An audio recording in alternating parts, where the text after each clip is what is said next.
Hi everyone, it's UF and I've made one copy of right-handed Mark II. I got it here. In this video I want to explain how to put it together, so I'm gonna just unpack it and, well, put it together. Let's go. It's gonna come in two parts. That's a front, there's a back. Also in the box there is sets of screws, screwdrivers, a holster and a cheek rest. To put it together you're going to need two screws screwed together and it's going to be pretty much done. So let me change the camera. Let's empty the bag first. Flat screwdriver for the caps. This is a 3.5 hex for maintenance. The smaller one, 2.5 hex, will be useful for changing the size of the butt. So this screwdriver will allow you to unscrew those screws. This is only plastic, which means that you have to be somewhat careful not to thread it through and make it loose. In the bag you will find those two screws. One is longer, the other one is shorter. The longer one we're going to use for the back of the rail, and this is what we're going to screw first. Let's meet the holes like that and just screw it together.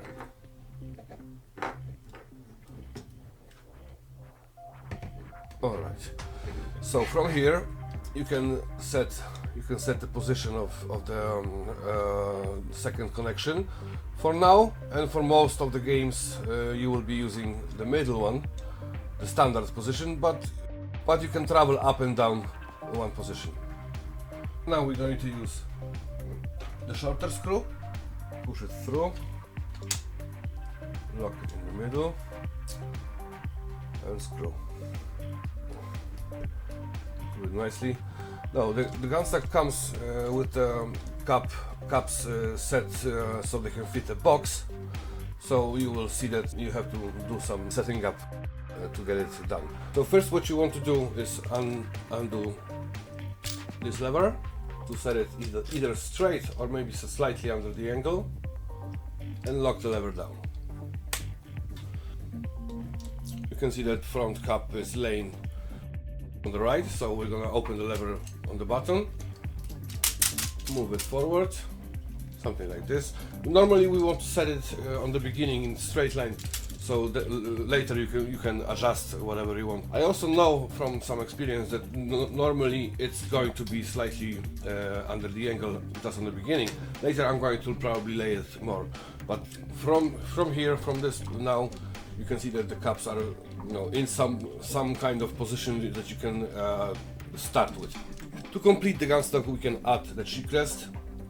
So grab it here, push it back so it's loose, push the cheek rest in.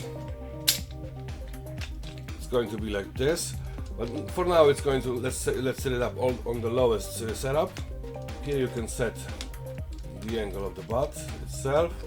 I usually try to avoid screws because levers, eccentric levers are just better. But yeah, on the butt there is a screw. It's taking much less space. And here close to your face you don't want to have a lot of stuff. So less of the stuff that interrupts will produce better feeling of the Gunstock. Let's now mount the controllers. For the right hand you can use the controllers with the rope. Just move this plastic a little bit further, then push it through here, right then, like so, and it should nicely go there. And for the right hand, yeah, now use the screwdriver. Once you set up the controller, check if this ring is not interrupting. I am sending this so it's in the middle for my hand. You can move it right and left, so you will find your position. This one is for me the most comfortable because I do move the handles since I'm not using the rope for the comfort of not being forced to hold in one position. That's why also I'm not using them, but also they can be used, which I will apply soon. Okay, so when you will be screwing this together, there is this dot that I've painted with marker, and it should meet the other dot on the other part of the steel band, and then it's going to have a nice connection. Now you want to screw as hard as this can go, but not too far. If you're going to screw it through too much, you're going to destroy the thread. It happened to me. Just be mindful, I guess. So I'm screwing like this, and I'm doing this small tilts until I can't tilt no more. Okay. Okay, yes, something this. And now the dots are in line. You can see them here. Also, you can definitely check if try to yank it out. Like if it moved, slightly unscrew, push it a bit more, and then screw it back.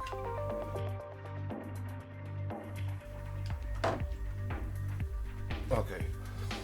This has to be done this way because I am not holding my Gunstock firmly with my hand, so I don't have the fatigue on my wrist.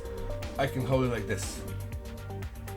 I can swing my Gunstock because this thing is melted together pretty much, and this is crucial. This is really a true non-fatigue because you don't have to hold the controller and the Gunstock separately, which is the game changer for everything. If you can loosely travel with your hand on the controller, you can just hold your Gunstock with the controller like this. This will change everything. As long as the straps are not interrupting much on the bottom, so as long as it's going on the side, you should be good to install with these caps. When you're unscrewing, please don't push the steel band outside the screw, because then you're gonna have some problems with getting it back. But there is a fair amount of turns that you can do. We got the strap. Let's undo it. What we want to do is push the part here below the cap, the steel band. Now we need to nicely snug it there. Push it in. It's sitting nicely inside. So now I can do that. And you can have your straps. Now let's screw it together.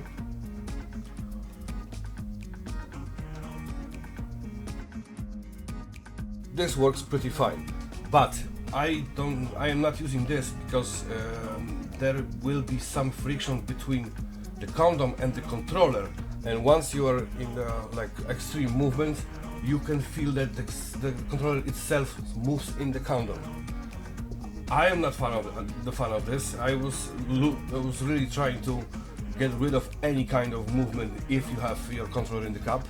So this has to be solid as everything. So for me it was not much, but this wobbliness inside of the condom and the cap was enough to avoid it. I can leave it for now, so I can show you. The right hand should stay in the Gunstock at all times. The right cap is mounted. I'm gonna leave the condom for now. Let's take a look on the left controller. Move a little bit the plastic forward if you are losing the straps. Push it in, and before you push it all in, slide the controller back. Put the screw so the head will be here on the plastic, and slide the controller in. Now it's going to be loosely dangling in, but it's not going to fall because it's going to hold here. So it's going to be like this. Mind the tension here. We're screwing. Okay, they can't move. Nice. And now it will automatically present the friction that it's needed. This is a hack. This wasn't supposed to be here. I found out about it recently. It can produce some scratches on the button. So if you don't want it, don't use it. This is just a thing that this can also, be applied. It's working nicely if you have a use for it. I do have, and I'm using it so it's going to be included with the stock. Okay, I want to show you some basic moves with it.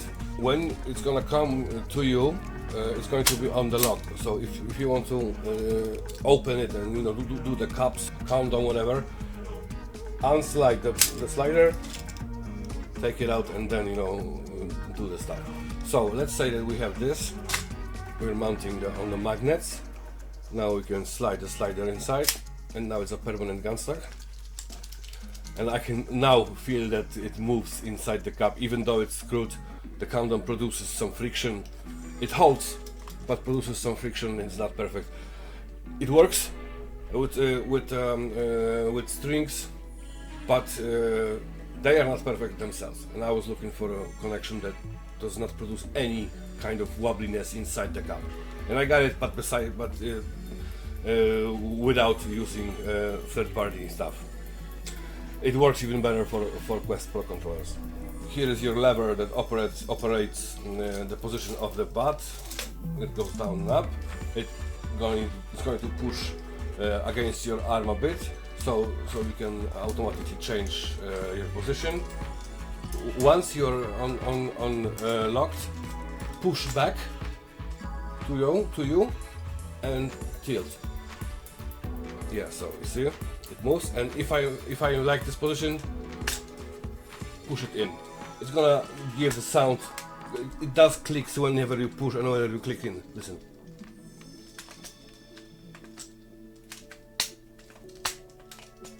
So there is a slight friction on this cog wheel that will indicate that it's pressed in and it's locked. From here you can set up your cheek rest. You can open the lever. It's also a centric lever, so it's faster than a screw. You can set your position of the butt. There is this much you can do. Let's say all the way up, like so, pressing in, and this you can see here that it's pressing against the butt. From here you can also tilt your angle to 360 degree. And this is good because when you are aiming, nothing interrupts on this side, and then if you want to tilt the position of the butt, you're reaching on the other side, and then it's no interruption, yet you have still adaptability of cheekers. For the angles of the controllers, there are levers. So the one that is on right under your palm is the one that sets up tilt. So to operate it, it's good to open it and hold it with the pinky, and then tilt it and push it in. For this tilt, there is a piece of plastic that blocks the lever, and it's gonna stay this position. So you can open it, leave it, and then tilt it. Tilt the controller. It's gonna stay like this, and then you can lock it. Let's set it up like it's supposed to be. And the last tilt is the one here, and this one is on the bottom. You open it, and you can tilt the controller this way, and lock it in. Operating your right hand should be done with your left hand. I'm usually lifting up the gunstock above. I'm opening the lever, and from here, because if you're gonna do it like this, it can, it's going to get loose. So if you are putting the weight on your arm, setting the position to quickly lock, it's going to take, well, seconds. You're lifting, opening, changing, locking, and you're in. And this goes for the right hand. Everything in this gunstock is operable with your left hand. That makes your right hand stays in the cup at all times. You don't have to do it, but this is how I imagined it. That you don't have to ever leave your dominant hand off your gunstock. So for mounting the holster, there is a belt. I'm left-handed, so it's going to be harder for me, but this is the right one, the one for you. Put it somewhere on the side, and slightly maybe lower on your waist. On the gunstock, you will notice this part that has this plastic in front. So this is your help into aiming into the holster. This platform hits the triangle in front, and you just let it down. and that's done. You can notice that the butt is under my pit. So this is what you have to deal with if you are doing with a Uni holster. So this is a question between having this butt here or having your gunstock all over the place with double sling or weapon sling. So for me, I came to the conclusion that this is much more comfortable if I only have butt here operating stuff, and if I want to take it, I'm just grabbing it and using it. Now I'm a left-handed, so for me that this thing works is pretty big deal. So if you want to take it out, move it up and keep it to your body. So like this, and this is too far. So like this. So this will automatically, the slider will automatically go up and disappear in the controller. This move is like a priority. If you learn this, then everything should be just fine. So this is your move. Sometimes it's opening is pretty smooth, but sometimes closing might cause some issues. It might, like for example here, not want to close itself. Just push it against your body and it should follow. Yeah. So locking. So locking. Let's not look. So locking. Okay. And with the gunstock, I will send you those two parts that you can additionally try to use something else beside the holster. I never use it. It will fit on the main rail, it will fit on the main rail, and it will fit on every aluminium part here. So whenever if you want to use one point sling or 2 point sling, you can. I never tried, so this will also be useful feedback for me if you actually tried. Okay guys, thank you for watching. What's the future of the gunstock? I really don't know. I'm not selling it currently. I am not producing, you know, at any scale really. If you would like to have it at some point, join my Discord. Let's talk about it. I need to see that people are actually interested, that would like to actually, you know, support this idea. Price that I ever would imagine, the highest of it would be $150. This is maximum for United States, and I would go $130 for Europe, because unfortunately to United States the shipping costs $40. So you know I would cover half. For Europe there's $20, and I will cover all of it. I was hoping for some kind of pre-order, but no, bigger one, for like 100, 200s of gunstock. That will allow me to actually start producing them. They take a lot of time to make. From what I can see today, this will be the only way to produce it. Like, you know, it's either that or one will cost $500.